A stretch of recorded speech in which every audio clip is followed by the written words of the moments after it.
Muy bien. Pues buenas tardes a todos. Bienvenidos a esta sesión, a esta conferencia, charla que va a impartir Florentino Portero.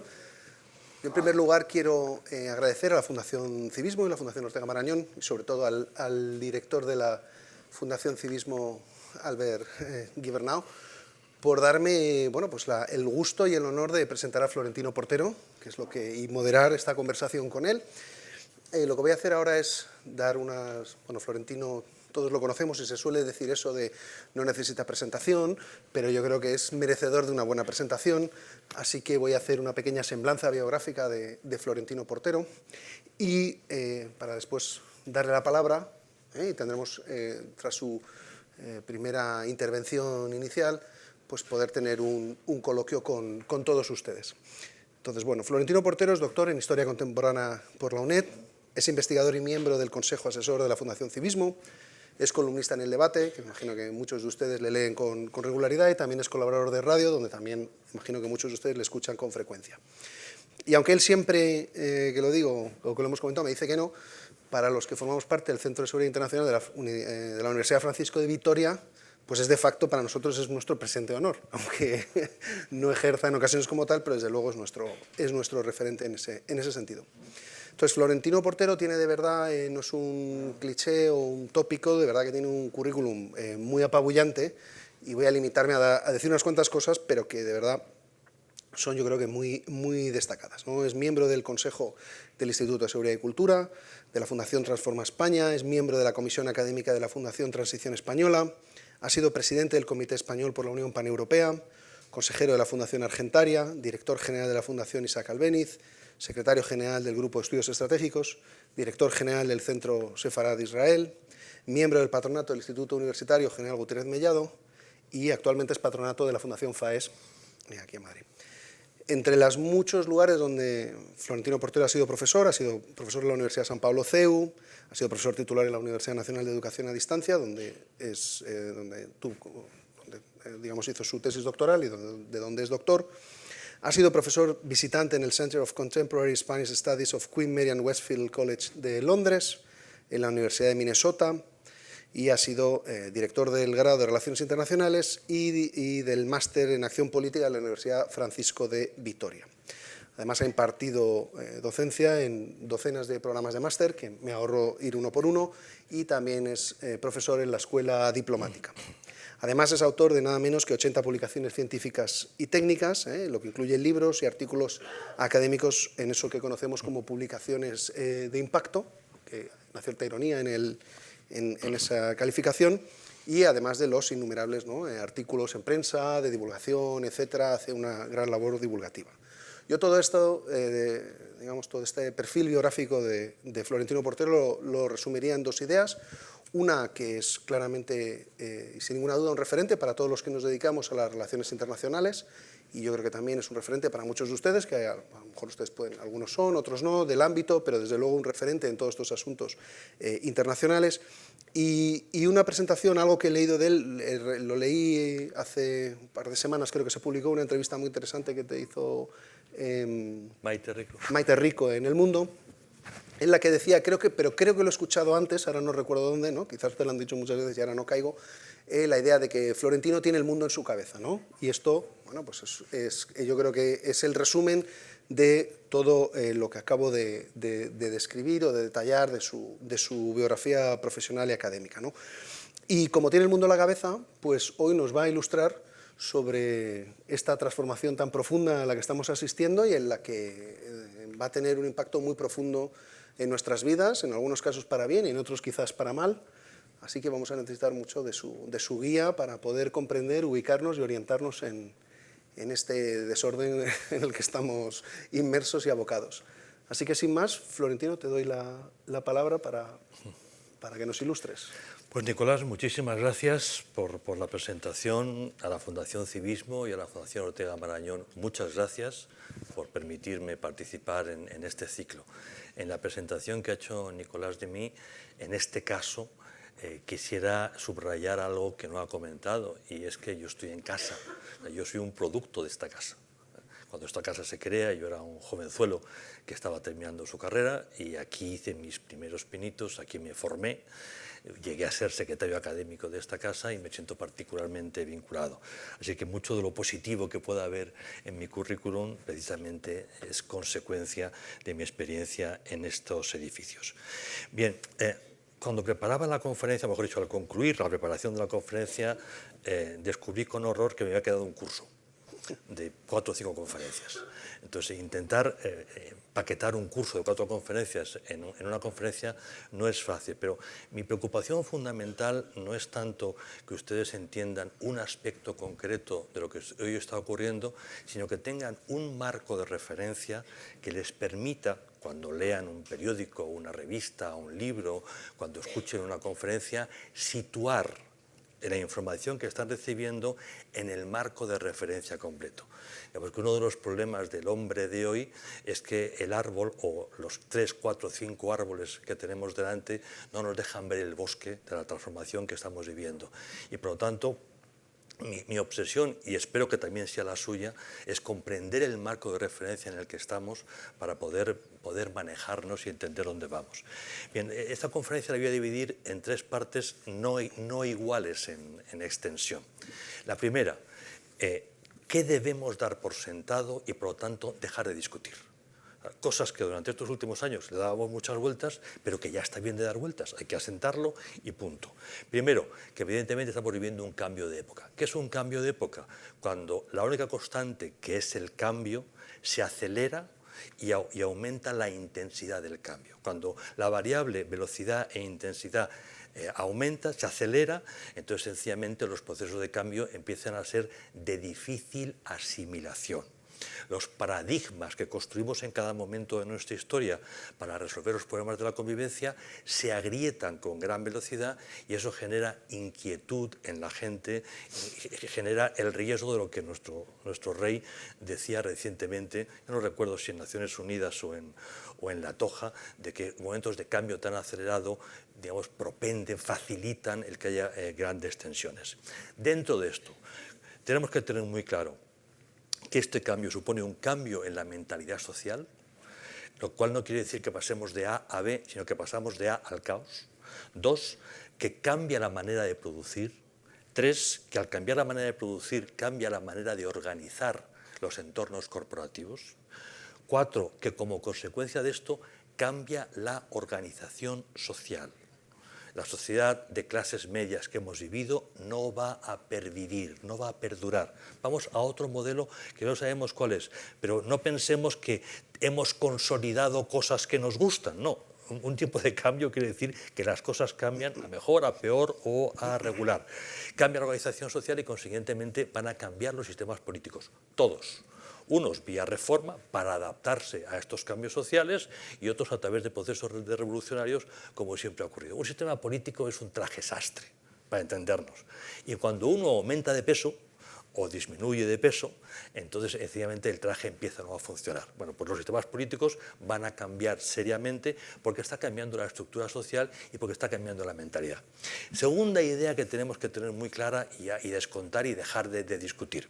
En el plano de la política internacional, y hoy tratamos de política internacional, la idea del orden liberal internacional, que es una idea que ha pervivido desde su fundación en la segunda posguerra mundial, a partir de 1945, y que más o menos se ha mantenido hasta la gran recesión del año 2007-2008, el orden liberal ha dejado de existir, porque nadie o casi nadie está interesado en que se mantenga, nadie lo está defendiendo, y por lo tanto ese orden liberal sencillamente se viene abajo.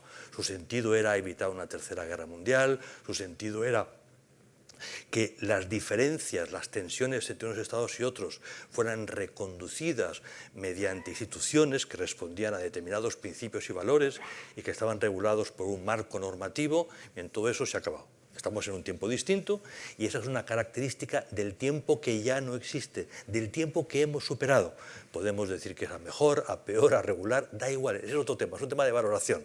Lo importante para nosotros es, estamos en otro tiempo, por lo tanto, el orden liberal ya no es referencia en el día a día de cómo hacemos la política. Igualmente, y para acabar estas cosas que hay que descontar, uno, la globalización ha sido muy importante, ha generado más riqueza que nunca en la historia, ha tenido dos efectos muy delicados. Uno, ha provocado una reacción cultural en muchos países que percibían, que sentían que su mundo cultural se venía abajo ante la emergencia de una cultura global. Y por lo tanto ha habido un renacimiento de los nacionalismos, que es una expresión de este miedo, si queremos un tanto provinciano, a Dios mío, me están cambiando el mundo. Lo segundo es que la globalización, en ese proceso de generar riqueza, ha externalizado procesos productivos, ha deslocalizado procesos productivos, y eso supone que en un lugar ha generado muchos puestos de trabajo y riqueza, y en otros lugares lo contrario. Mucha gente que tiene un puesto de trabajo en lugares muy, digamos, desarrollados, como puede ser, por ejemplo, el estado de Illinois o el estado de Wisconsin, sencillamente se han quedado en paro porque esa empresa se ha ido, por poner un ejemplo, a Malasia. Y por lo tanto la gente que se ha quedado sin puesto de trabajo, que son ciudadanos, que tienen derecho a voto, han reaccionado diciendo que hay de lo mío y exijo que las empresas vuelvan a casa y que yo vuelva a tener un puesto de trabajo.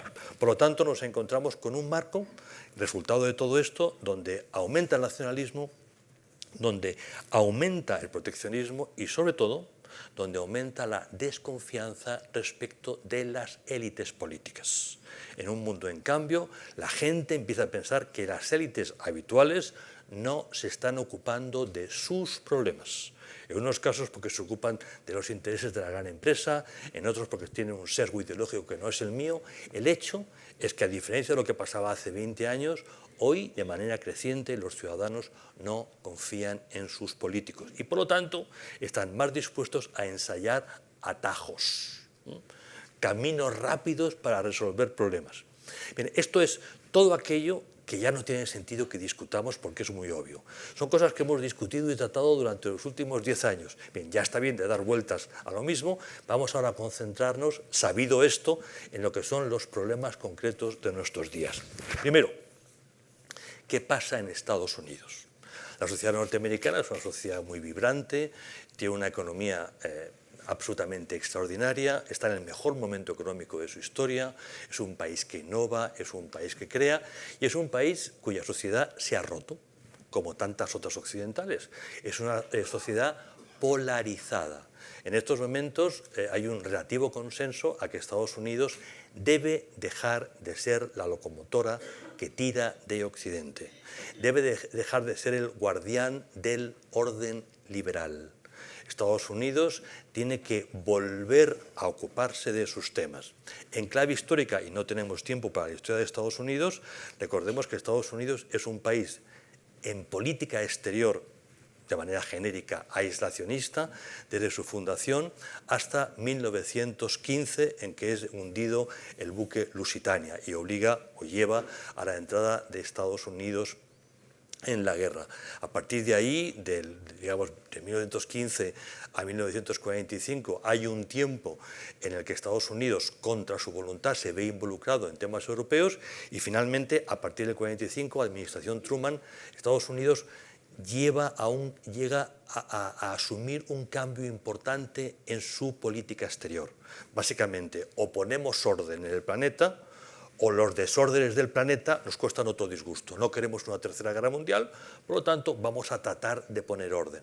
Estados Unidos abandona su posición tradicional aislacionista y se involucra de manera intensa en el planeta. La conclusión de todo ello es, hoy, la visión del norteamericano medio, hemos gastado demasiado tiempo, demasiado dinero, demasiadas energías en tratar de poner orden en el mundo a partir de unos determinados valores. El mundo no tiene solución, nosotros ocupamos de nuestros problemas y allá el mundo con su visión. Derivado de aquí nos vamos a encontrar una política ya abiertamente proteccionista, podríamos hablar de un reflejo neomercantilista y de una diplomacia donde el interés inmediato y nacional prima sobre el mantenimiento de antiguas alianzas. Bien, esto nos lleva al punto 2, que es el efecto del giro norteamericano sobre la Alianza Atlántica, que es donde ya sí estamos nosotros. En primer lugar, a menudo, cuando leemos prensa, tendemos a pensar que Alianza Atlántica es la OTAN. Por lo tanto, Alianza Atlántica va de defensa. No, la Alianza Atlántica es algo mucho más complicado que defensa y, desde luego, es algo que va mucho más allá de la OTAN. Sencillamente es la expresión del convencimiento de norteamericanos, canadienses y los europeos de la Europa occidental de entonces de que tenemos intereses comunes y debemos ir juntos para tratar de ordenar un planeta que tiende al desorden y, por lo tanto, que tiende a las complicaciones de alto riesgo. Y eso tiene tres dimensiones. La primera es político-ideológica, compromiso por defender la dignidad humana, por defender la libertad, la justicia, a través de instituciones que garanticen precisamente esto, es decir, la expansión de la democracia, y en segundo lugar, favorecer el comercio en la medida en que el comercio es el marco que genera riqueza. Si no hay riqueza, difícilmente puede haber justicia social. No podemos repartir un pastel si previamente no hacemos el pastel. Por lo tanto, ahí hay un acuerdo primero de carácter político que da sentido a todo. Lo segundo es evidentemente la dimensión comercial que se va a expresar en determinados tratados e instituciones, y lo tercero, y así es el mundo de la defensa, es el Tratado de Washington de 1949 que dará paso finalmente a la OTAN. Bien, hoy Estados Unidos nos ha dejado muy claro que no está para nada interesada en promover la democracia en ninguna parte, ni siquiera en Estados Unidos. Dos, que su visión comercial no es la de grandes acuerdos, sino de imponer vía arancelaria un marco de referencia que sea positivo para la creación de empresas en Estados Unidos que generen puestos de trabajo. Es una política comercial muy vinculada a expectativas laborales internas, no tanto a los intereses de la empresa norteamericana, que para nada. La empresa norteamericana tiene visiones muy distintas. Lo que se intenta es crear puestos de trabajo en Estados Unidos. Y en cuanto a la dimensión defensiva, bien, ya sabemos, porque nos lo ha explicado muy claro Trump, que Europa tiene que ser defendida por los europeos y, en todo caso, los norteamericanos ayudarán. Podemos decir que el marco jurídico sigue en pie, es el Tratado de Washington, con sus famosos artículos 4 y 5, que hacen referencia a seguridad y defensa, pero en realidad los artículos 4 y 5, sobre todo el 5, son de una ambigüedad extraordinaria, porque en su momento, año 49, el Senado de Estados Unidos no estaba dispuesto a asumir compromisos definitivos. El mecanismo de verdad que garantizaba la seguridad europea no era tanto el marco jurídico como de facto el despliegue norteamericano. Había dos claves. Uno, colocar tropas norteamericanas en primera línea, de tal manera que un avance de las tropas soviéticas chocara de inmediato con las fuerzas norteamericanas, lo cual haría que Estados Unidos hubiera sido atacado. Y dos, por parte europea, reducir la inversión en capacidades convencionales para dejar muy claro que Europa no podría defenderse de manera convencional frente a un avance soviético y, por lo tanto, habría que recurrir de inmediato al arma nuclear como elemento disuasorio. ¿Por qué esto, más allá de que no nos gusta gastar dinero en defensa? Porque un conflicto convencional en Europa supondría tal daño para las ciudades y bienes de los europeos, que llegaría un momento en que lo de menos sería quién gana, quién pierde, puesto que incluso ganando el coste sería sencillamente inasumible. De ahí que los europeos, jugando sucio en nuestra negociación con los norteamericanos, no invirtiéramos suficiente para que fuese la disuasión nuclear la clave. Bien, hoy está muy claro que la disuasión nuclear norteamericana no cubre Europa. No cubre. Y que las francesas y británicas no son suficientes y, por lo tanto, no son creíbles. Es decir, que Europa hoy carece de disuasión nuclear frente a otros países, idea que es importante tener muy en cuenta. En este marco lo que vemos es cómo, en el caso concreto ucraniano, sencillamente Estados Unidos, en un primer momento, bajo la administración Trump, hizo exactamente lo contrario de lo que el buen criterio puede hacer, y es retirar ayuda económica a Ucrania y retirar tropas norteamericanas de primera línea. Esto, leído desde Moscú, evidentemente era que a Estados Unidos le parecía bien que Rusia ejerciera influencia sobre los territorios adyacentes, es decir, sobre ese conjunto de territorios que en un tiempo fueron parte del imperio zarista. Las fronteras del año 14, anteriores a la Primera Guerra Mundial, anteriores al desmembramiento de la Unión Rusa, de la Federación del Imperio Ruso, son las fronteras, entre comillas, naturales de Rusia para cualquier ruso. No lo perdamos esto nunca de vista. Nosotros podemos hablar de derecho internacional, podemos hablar de fronteras reconocidas. Para un ruso, Finlandia es Rusia, los Bálticos son Rusia, Polonia es Rusia, evidentemente Bielorrusia y Ucrania, y los 3 estados del Cáucaso Sur, que son Georgia, Armenia y Azerbaiyán. Todo eso, para un ruso, es Rusia. Nos guste o no, nos parezca descabellado o no, esos son problemas nuestros. Si queremos entender la política rusa, vayamos empezando a asumir lo que es obvio para un ruso, y es que eso es Rusia. Y el gesto de Trump convenció evidentemente a Putin y a su equipo de que se les daba el visto bueno. Ahora, Trump, que suponemos hizo esto pensando que era una manera de crear un ambiente apropiado para negociar con Putin un reparto de Ucrania, es decir, ya sabemos que Trump mucho no lee, y bueno, no sabe mucho del debate entre Churchill y Chamberlain a propósito de los Sudetes checos. Pero cualquiera que sepa un poquito de política europea sabe cómo no se debe actuar con Rusia ni con otras dictaduras de carácter totalitario. Bien, esta es la realidad. El hecho es que en estos momentos Trump nos anima a derribar aviones rusos, pero sin la garantía de que Estados Unidos no vaya a respaldar. El resultado de todo ello es que la Alianza Atlántica no existe como existió, la OTAN sí existe, pero la confianza entre las partes, eso ya no es. Eso se ha disuelto, ¿no? Sencillamente ha ido desapareciendo.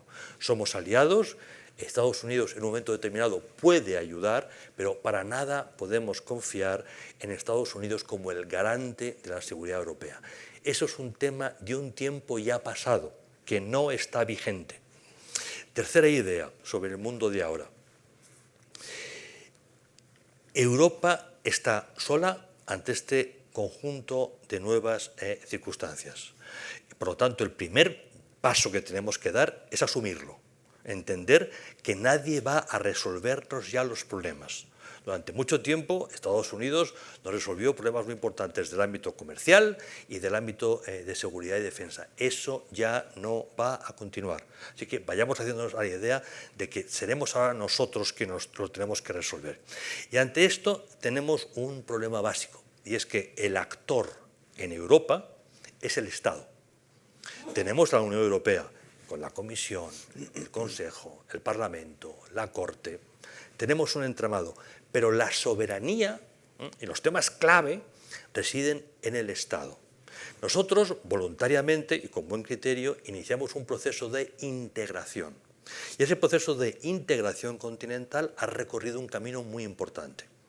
En algunos aspectos, como es la política monetaria y económica, el tramo que hemos andado es un tramo relevante y está muy bien.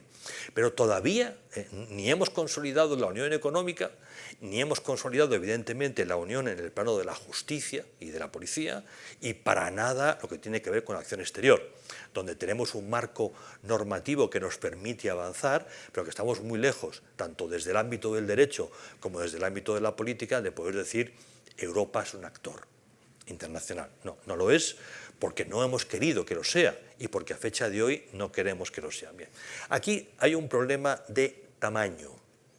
En el mundo que vivimos, que es un mundo profundamente integrado, un mundo que ya ha pasado por la etapa que los economistas denominan de globalización, los historiadores damos otro significado a esta palabra, pero en un mundo ya profundamente integrado, sencillamente para poder ser actor, tienes que tener un cierto tamaño. Digamos que con menos de 400 millones no tienes media bofetada para poder ser actor, hablando en plata. Y ya a eso hay que añadir además musculatura económica y musculatura en el plano de la defensa. Bien, nosotros estamos en camino de eso y en el fondo sabemos que si queremos ser actor necesitamos concluir el proceso. Por lo tanto, digamos, en una visión muy racional y poco humana, sería el momento de apretar el acelerador. La realidad es que el conjunto de incertidumbres que estamos hoy padeciendo, por todo lo que hemos hablado de globalización, revolución digital, etcétera, etcétera, ese conjunto de incertidumbres está provocando un instinto renacionalizador en la gente. Y lo estamos viendo cómo los sistemas políticos ya empiezan a sufrir cambios importantes y cómo surgen nuevos partidos a la derecha y a la izquierda que no casualmente tienen en común el rechazo al proceso de integración, que tienen en común la demanda de una renacionalización. Y da igual que hablemos de derechas o de izquierdas, ese es un elemento común, porque ven en la Unión Europea sencillamente un modelo, vamos a llamarle caduco o rancio, no acorde con los nuevos intereses. Ven en la Unión Europea el intento de forjar una gran nación supranacional que iría en contra de su visión.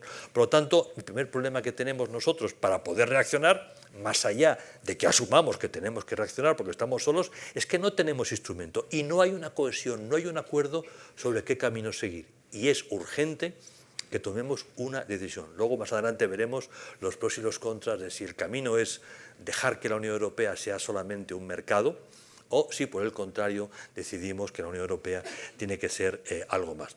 En cualquier caso, Europa, visto como suma de estados o como instituciones, no tiene hoy una política. Tiene varias. Y eso es normal. Digamos, no es nada anómalo, somos sociedades libres, los estados están condicionados por su historia y por su geografía, y dentro de cada estado pues, las sociedades son ricas y hay posiciones distintas. El hecho es que no tenemos mecanismos de cohesión y por lo tanto hoy Europa es un espacio que no responde a una política. No tenemos una estrategia, no tenemos objetivos claros a los que queremos llegar. Estamos en la fase defensiva, vemos que todo se tambalea y queremos mantener lo que hay. Y hablamos de mantener el orden liberal como si estuviéramos en condiciones de mantener nada que no existe, o queremos, hablamos de una sociedad internacional que se rija por normas. Todo eso ya no existe. Pero estamos instintivamente tratando de defender algo que es lo que nos ha permitido vivir como nunca en la historia europea. Los aquí presentes, sobre todo los maduritos, entre los que me encuentro sobradamente, sencillamente hemos vivido el mejor periodo de la historia del Homo sapiens, el mejor. Pero ese periodo ha concluido. A lo mejor el siguiente es aún mejor. No hay por qué ser más pesimista de lo estrictamente necesario, pero es otro periodo, ¿eh? Y por lo tanto, el marco de referencia ya no es el mismo. Hoy, más allá de que no sabemos a dónde queremos ir, sabemos que tenemos un problema de burocratización y de fiscalidad inadecuada. Tenemos muy claro que nosotros los europeos no hemos entrado en el gran tema de nuestro tiempo, utilizando una expresión ortiguiana, y estamos en casa de don José, de participar en la revolución digital. Lo que vaya a ser de nosotros en el futuro depende de cómo participemos en la revolución digital, que es el gran tema, y todo lo que vaya a ocurrir va a derivar de eso. No tenemos empresas de hardware. Ya sabemos que nadie tiene un teléfono europeo ni un ordenador europeo, pero tampoco tenemos empresas que fabriquen semiconductores. Estamos oyendo de la batalla entre los chinos y los norteamericanos sobre el último procesador de la empresa Nvidia o de la equivalente china. No estamos produciendo semiconductores. No tenemos grandes empresas de inteligencia artificial. Estamos muy atrasados en informática cuántica, que es un elemento fundamental. Nuestra energía es espectacularmente cara. Primero porque no tenemos ni gas ni petróleo en cantidades que otros países tienen, pero sobre todo porque hemos sido espectacular y maravillosamente necios, hasta límites incalculables. O sea, lo que hemos hecho con el gas, por ejemplo España con Argelia, o lo que ha hecho Alemania con las centrales nucleares de fisión, es algo que el día de mañana la gente tratará de explicar. O sea, cómo gente que ha ido a la universidad, que se ducha todos los días, que son normales, pueden cometer errores tan tremendos. Bien, tener energía cara solo tiene un problema, y es que las empresas, por buenas que sean, no son competitivas. Es sencillo. Por bueno que sea Volkswagen, en la hipótesis de que sea buena, que yo no lo sé porque no me dedico a la ingeniería, sencillamente Volkswagen parte con una desventaja enorme, y es que la energía que tiene que consumir todos los días para fabricar Porsches, Audis o la gama de Volkswagen es muchísimo más cara que la que evidentemente tienen en Estados Unidos o tienen en China. Y eso es un problema enorme. Hoy ya nos vamos haciendo la idea de que el futuro de la informática pasa por eso que llaman centros de datos. Un centro de datos es un conjunto de hectáreas llenas de racks, es decir, de armarios llenos de servidores. Hectáreas, ¿no?, que consumen masivamente energía y agua, y que necesitan para hacer su trabajo, que es la gestión de la inteligencia artificial, los últimos procesadores, esos que tiene Nvidia y que los chinos están a punto de conseguirse, que no han conseguido hacerlo aún mejor. Bien, si no tienes, primero, energía en cantidad, y segundo, energía con el precio, difícilmente vas a poder tener una de estas plantas. Nuestras empresas de ingeniería son las que levantan estos centros en Estados Unidos. O sea, nosotros no tenemos un problema de ingenieros, nosotros no tenemos un problema de empresas, tenemos un problema de políticos, que es un problema muy distinto, y conseguimos así que nuestra energía sea espectacularmente cara. Pero esos son actos políticos que tienen consecuencias desastrosas para todos nosotros, y ese es un problema muy serio para afrontar. Igualmente, ya sabemos que todas las aplicaciones que utilizamos en nuestros ordenadores, las aplicaciones generales, son de otros países, básicamente norteamericanas, que las nubes, que los servidores, donde depositamos toda nuestra información, toda la innovación, está en servidores extranjeros. Uno puede pensar que son muy serios y no miran lo que hay. Es una opción. Pero si tienes inteligencia artificial, a lo mejor de vez en cuando te das un paseo por los servidores a ver qué hay y echas una ojeada. Bien, esta es nuestra situación hoy, y por lo tanto más vale que empecemos a pensar que si queremos ser actor, tenemos que entender cuál es el campo de batalla de nuestros días, que es la revolución digital, y empezar a actuar de manera seria. Porque eso finalmente es algo que tenemos asumido y que no nos hemos dado cuenta que hemos perdido, que es la palabra soberanía.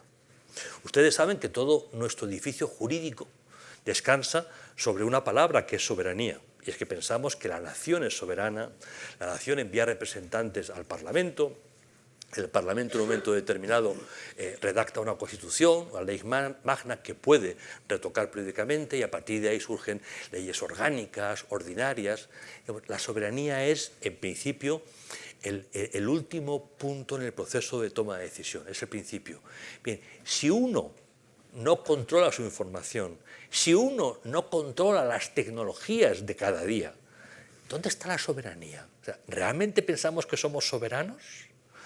Pensemos, luego ya, si nos da tiempo, si me deja Nicolás, podemos avanzar de cómo va a ser el mundo en 20, 30 años, cuando las mismas empresas tengan las aplicaciones informáticas, tengan los navegadores, tengan las nubes, tengan la informática cuántica, tengan la energía de fusión, porque la energía de fusión se está hoy alimentando de dinero que viene precisamente de esas empresas. Esas empresas van a tener el control real de todo esto, y por lo tanto el concepto de soberanía va a haber que repensarlo muy seriamente.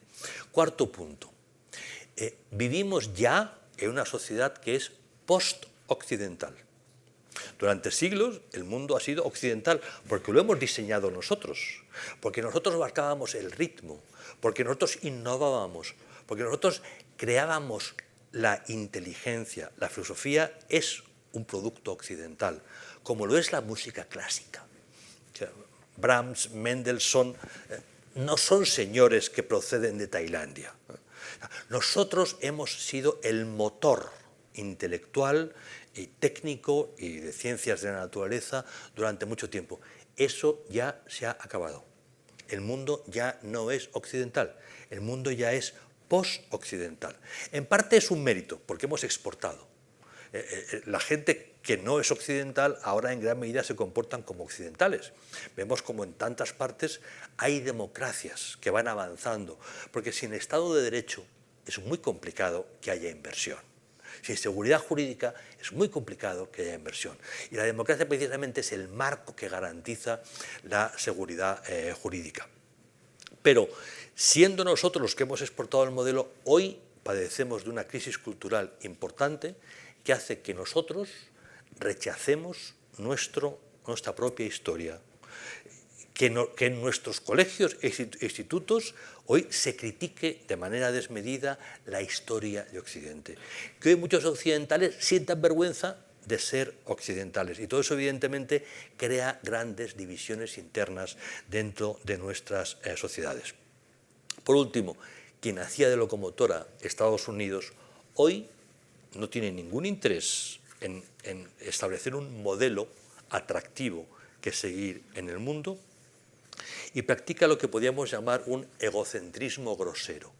O sea, no solamente da la espalda al mundo, sino que claramente desprecia al mundo y maltrata a otros dirigentes políticos.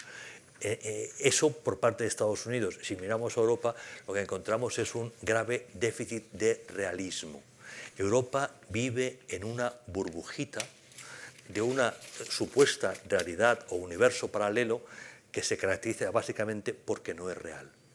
Creemos que vivimos en un mundo que todavía sigue marcado por el orden liberal, seguimos pensando que podemos desarrollar nuestro modelo de estado de bienestar, seguimos pensando que podemos tener ingresos y repartirlos cuando nos hemos dejado de lado la evolución del planeta, tanto en el plano de la tecnología como en el plano de la política internacional.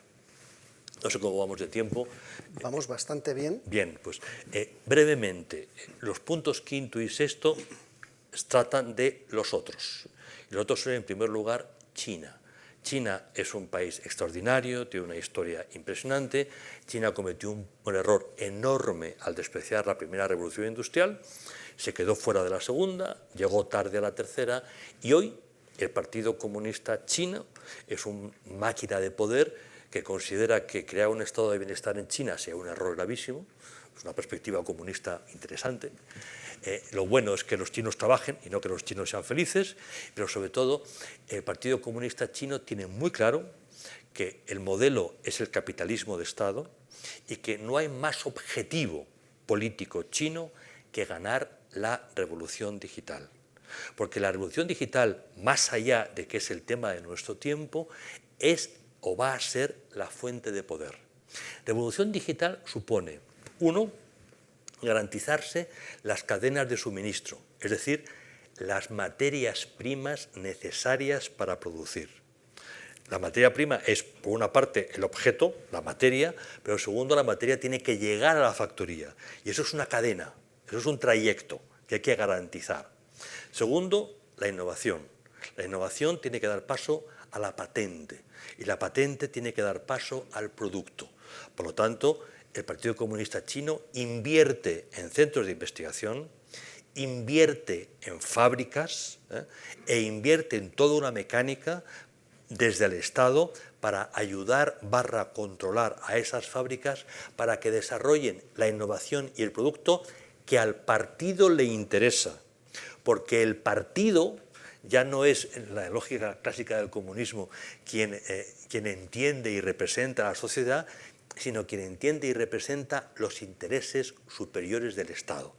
El Partido Comunista está descubriendo la Ilustración del siglo XVIII y sencillamente asume que es a él quien le toca y es él quien decide qué hay que investigar y qué productos y cómo los tenemos que fabricar. Y por último están las cadenas de distribución. ¿Cómo coloco el producto? ¿Cómo rompo la producción, por poner un ejemplo, de placas solares en Europa? Hundo la industria de placas solares en Europa para colocar las mías. Segundo, ¿cómo destrozo la industria del automóvil en Europa? Industria que se caracteriza, entre otras cosas, por la cantidad de puestos de trabajo directos e indirectos que genera, para colocar vía montaje coches y chinos. Hoy nos venden que tienen una fábrica en Barcelona, llamada Ebro, muy vinculada a las viejas familias barcelonesas, siempre ejemplares. La fábrica Ebro está, por lo tanto, relativamente cerca de la fábrica de SEAT. En SEAT se diseña, se innova, se fabrica y se coloca un coche en el mercado. En la fábrica Ebro solamente se montan piezas que vienen de China.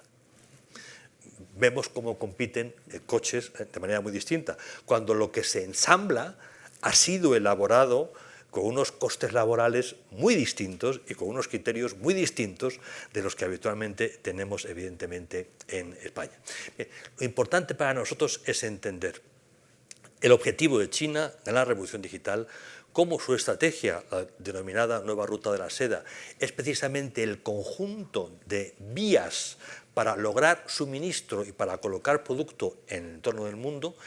Ya China no es una potencia meramente manufacturera, como hemos venido repitiendo durante mucho tiempo. Hoy China es un referente en innovación, subrayo. En muchos temas críticos, en los que van a ser importantes dentro de 20 años, China no está por detrás de Estados Unidos. Estados Unidos crece de manera natural, porque son las empresas, las universidades, los centros de investigación, los que están trabajando y elaborando, y por lo tanto se crece paso a paso. El caso de China es distinto. Es un crecimiento ordenado desde el partido, en función de lo que es interesante para dentro de 20 años. Por lo tanto, se canalizan enormes cantidades de dinero a costa del consumo, a costa de las clases medias, se canaliza el dinero para avanzar precisamente en lo que es importante para el partido. Y de ahí que hoy China es referente en cuántico, es referente en inteligencia artificial y es referente en fusión nuclear. Son temas muy, muy importantes donde Europa ni está ni se le espera, pero donde se sitúa la rivalidad de verdad entre Estados Unidos y China. En el plano diplomático, el objetivo de China es muy sencillo, es romper Occidente, aislar Occidente de lo que han denominado el Gran Sur y básicamente generar dependencias. China, ahora lo veremos de nuevo, no busca proyectar un modelo político, como si pasaba con la China maoísta o con la Unión Soviética estalinista, no va de eso.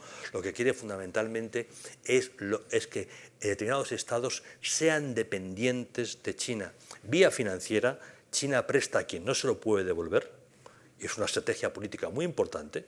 Puede no ser una estrategia financiera importante, pero las finanzas están subordinadas al interés político. Si usted ha recibido un préstamo mío y no me lo puede devolver, vamos a hablar. Y usted, a cambio del dinero que no me puede devolver, me va a dar la gestión de un puerto o el sistema eléctrico de un país, por poner algunos ejemplos. Es una estrategia inteligente, una estrategia sensata desde un punto de vista determinado, pero es una estrategia que a nosotros nos plantea problemas muy importantes. El caso de Rusia es totalmente distinto. Rusia es un país que está viviendo una reivindicación imperial, ahora son nacionalistas conservadores, antes eran comunistas, antes eran zaristas, viven una ideología mezcla de historicismo y religión, evidentemente es una potencia autoritaria. Rusia es un fracaso económico, vive de unos grifos de hidrocarburos y poco más, su economía no es una economía buena, a pesar de tener o haber tenido buenas universidades y buenos técnicos. No tienen problemas de ausencia de físicos o de ingenieros, tienen problemas de ausencia de una empresa libre que sea capaz de aprovechar todas esas capacidades. Hoy, por lo tanto, depende de sus materias primas, ha establecido una tremenda relación de vasallaje con China.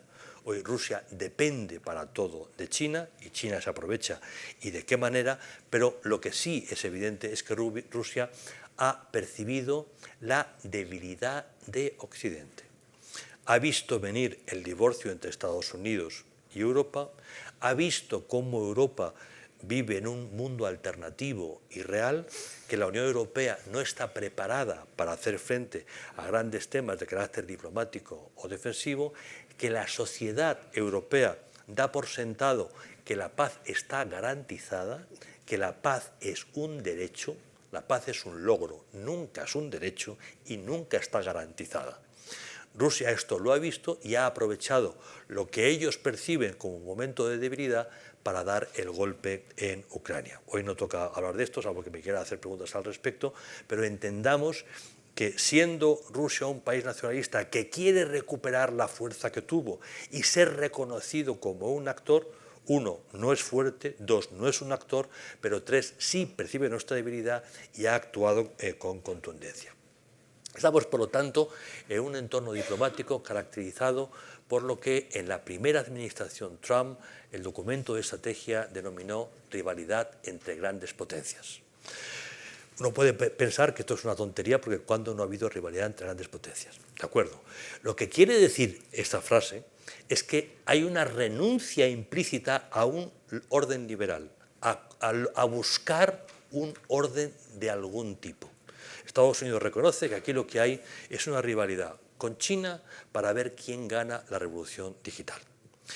En este juego, tanto Estados Unidos, ahora con Trump, como China, siempre con el Partido Comunista, no está interesado en proyectar modelos ideológicos.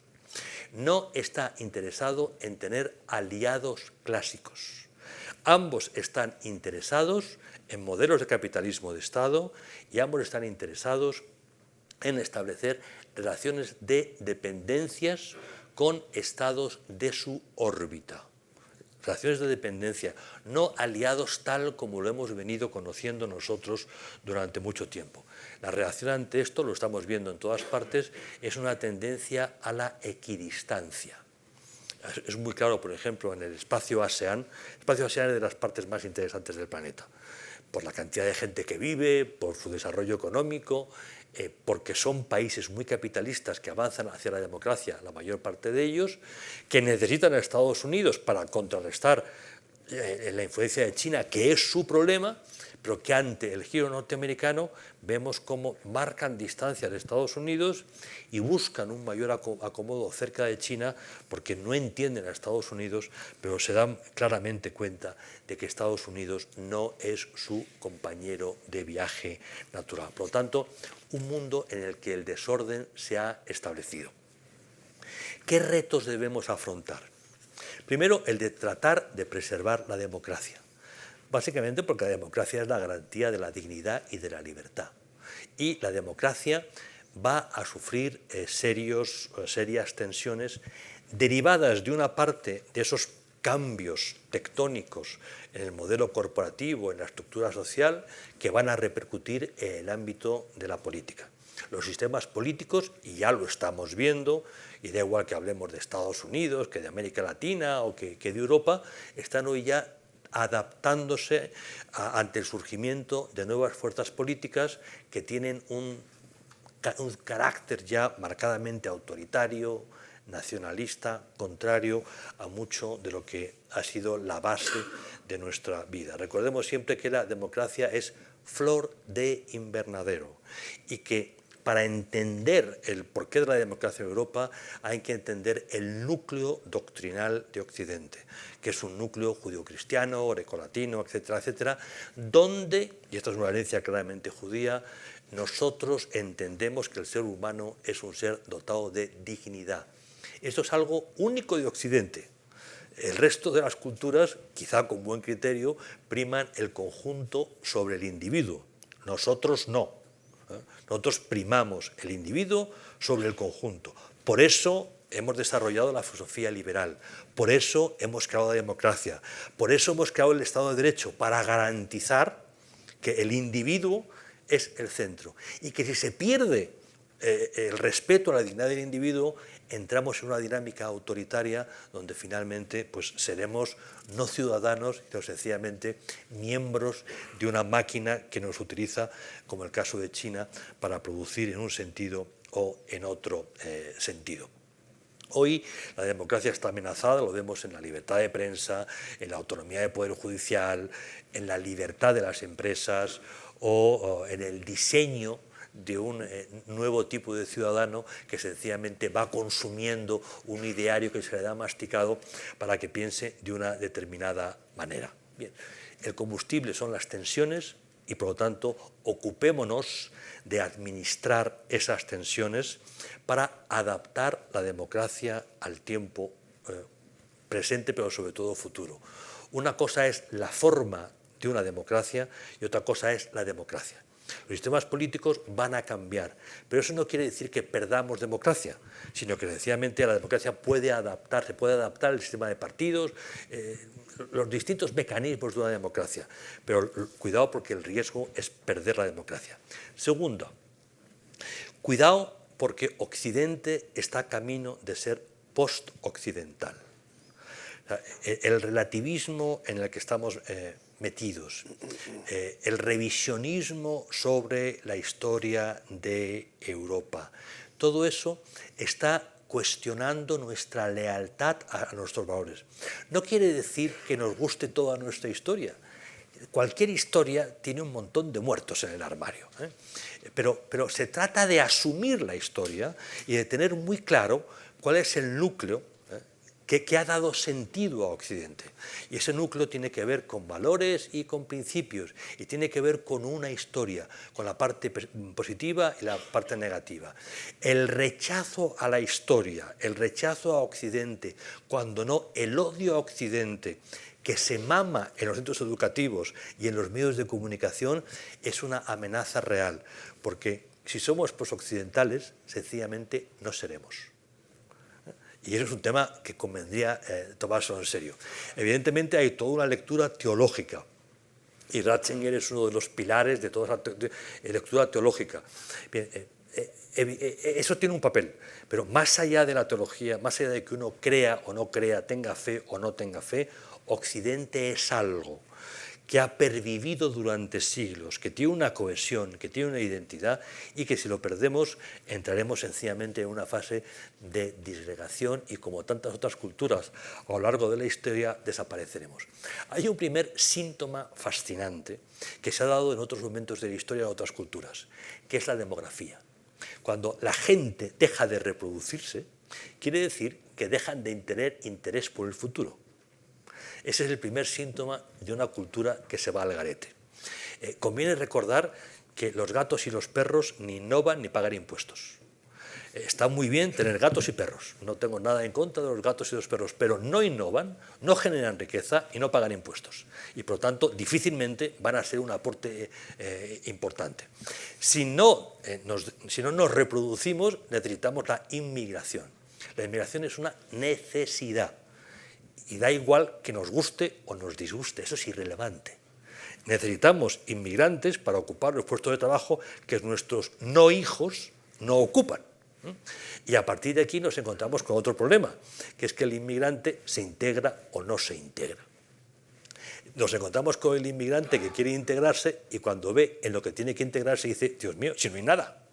Si Occidente hoy es un espectáculo psicoanalítico donde la gente se echa piedras sobre sí mismo, ¿no? Este Occidente que no se gusta a sí mismo es poco atractivo. Entonces, si queremos integrar a la gente que viene de fuera, lo primero es decirles, tenemos un proyecto atractivo, ¿qué tal si se suman ustedes a este carro porque les va a ir bien? Lo segundo, evidentemente, es que hay gente que no quiere integrarse, y eso, evidentemente, es un problema. Pero el reto, volvemos, está en el núcleo. Si nosotros no creemos en Occidente, no nos reproducimos. Si nosotros no creemos en Occidente, no somos un proyecto atractivo. Bien, a partir de aquí, ¿cuál es el actor, cuál es el instrumento para adaptarnos? Bien, tenemos dos opciones. La que hemos heredado, el Estado, o la segunda, que es en la que estamos a medio camino, que es la Unión Europea, la integración europea. El Estado tiene la ventaja de que ya lo tenemos y lo tenemos usado y manejado. Es como un zapato con el que hemos andado mucho y el pie entra perfectamente. Tiene un problema crítico. No tiene tamaño. No hay ningún país europeo que tenga tamaño para ser actor en un entorno globalizado. Y es así de sencillo. Ni siquiera Alemania, que es el país más grande de entre nosotros, ni siquiera Alemania tiene tamaño. Estamos hablando de un mundo donde los países, los actores de verdad, tienen muchos habitantes y si no la gente se organiza como puede, en el caso de la ASEAN, en el caso de la Unión Europea, para tratar de poder funcionar. Entonces, si optamos por el Estado porque no nos fiamos de la Unión Europea, cosa que puedo entender porque la Unión Europea ha cometido errores monumentales, bien, tengamos en cuenta de que no es el instrumento para avanzar en la revolución digital. No lo es. O sea, ni tiene músculo financiero, ni tiene músculo político para poder hacerlo. La segunda opción, por lo tanto, es la de la Unión Europea. Y la Unión Europea tiene el tamaño, pero tiene un problemón, que es la ausencia de cohesión. Yo siempre cito en esto a Miguel Herrero y Rodríguez de Miñón, que en los años 80, cuando estábamos todos los españoles dando vueltas a nuestro papel en Europa y la construcción europea, y bueno, íbamos camino del Tratado de Maastricht y dar el salto a la moneda única, Miguel Herrero nos recordaba, no lo olvidéis, no existe el pueblo europeo. El Estado suele tener algo que ver con la nación, no siempre, pero tiene que ver. Y la nación básicamente es una visión común. Yo me siento partícipe de algo junto con Nicolás, porque hemos nacido más o menos en el mismo sitio, misma generación, mismos problemas, mismas vivencias. Somos parte de un pueblo. Pero cuidado, no hay un pueblo europeo, porque la geografía y la historia marcan criterio. History matters, dicen los ingleses. O sea, un polaco no puede ver el mundo igual que un portugués. Es así de sencillo. Y un irlandés no lo puede igual ver que un griego. Y es normal. O sea, eso no es bueno ni malo, eso es la vida. A partir de ahí, nosotros tenemos que entender que avanzar hacia la unidad supone tiempos, supone generaciones y supone administrar los procesos. No es algo mecánico. En política el mecanicismo da un juego muy, muy limitado. Entonces, a partir de aquí tenemos que valorar que si queremos avanzar hacia la Unión Europea, porque vistos desde fuera somos una cultura y porque es el único instrumento que tenemos de verdad para poder participar en la revolución digital, tenemos que tomar decisiones con prudencia. Y decisiones, una, marco institucional. El marco actual, Comisión Europea, Consejo Europeo, Parlamento Europeo, no es suficiente porque no tiene un reparto de competencias apropiado. La Comisión no tiene competencias para muchos de estos temas en estos momentos. Y por lo tanto, había que hacer algo. Pero ningún político con dos dedos de frente nos diría que es un momento oportuno para entrar en una revisión de los tratados. Lo último.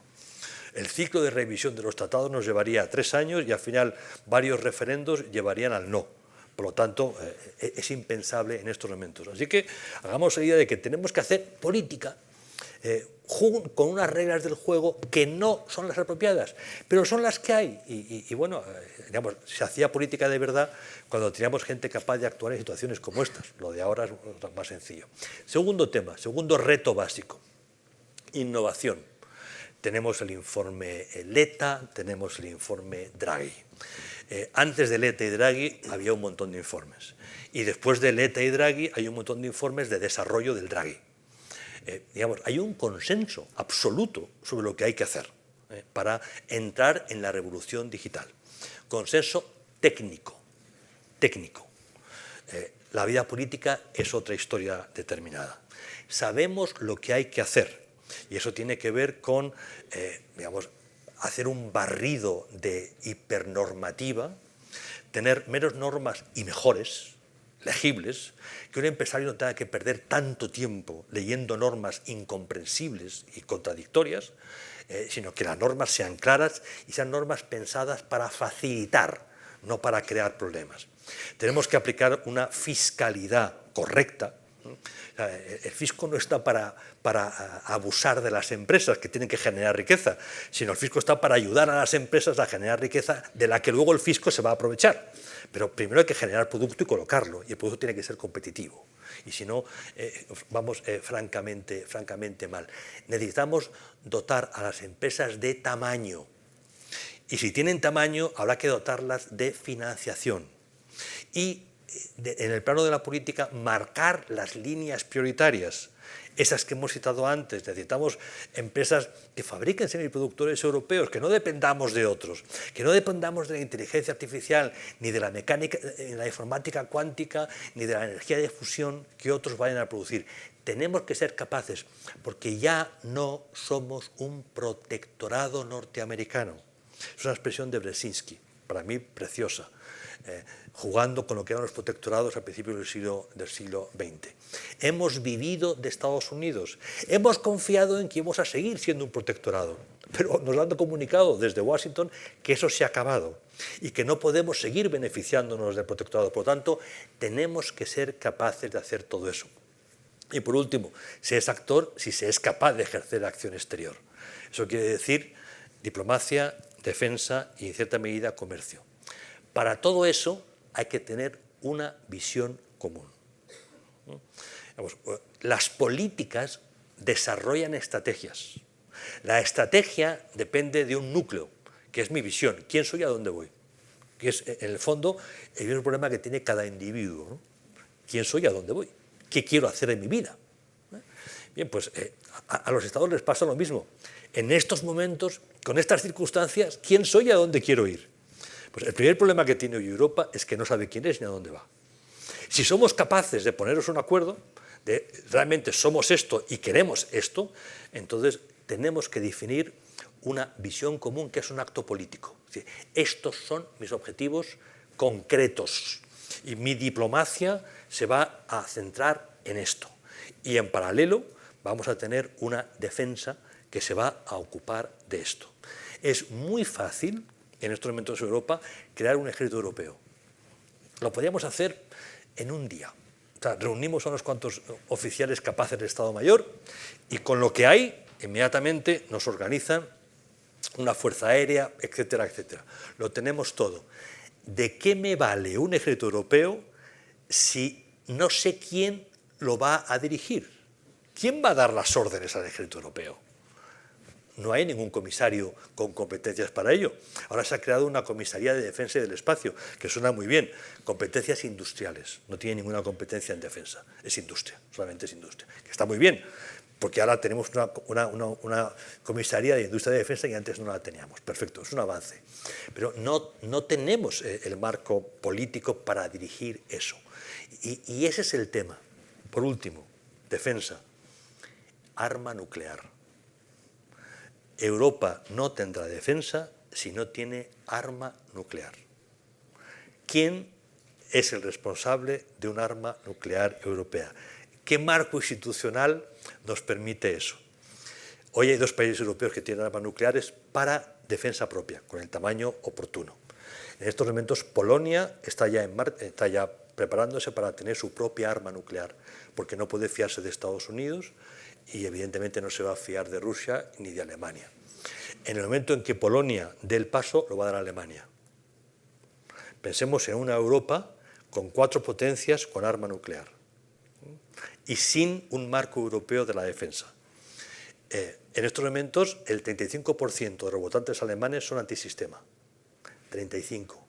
25 de la Alternativa por Alemania, 5 de Die Linke, la izquierda, 5 del foro de Sarah Wagenknecht. Suman 35% de los votantes alemanes, son contrarios al modelo político alemán actual y tienen en común que quieren entenderse con Rusia otra vez.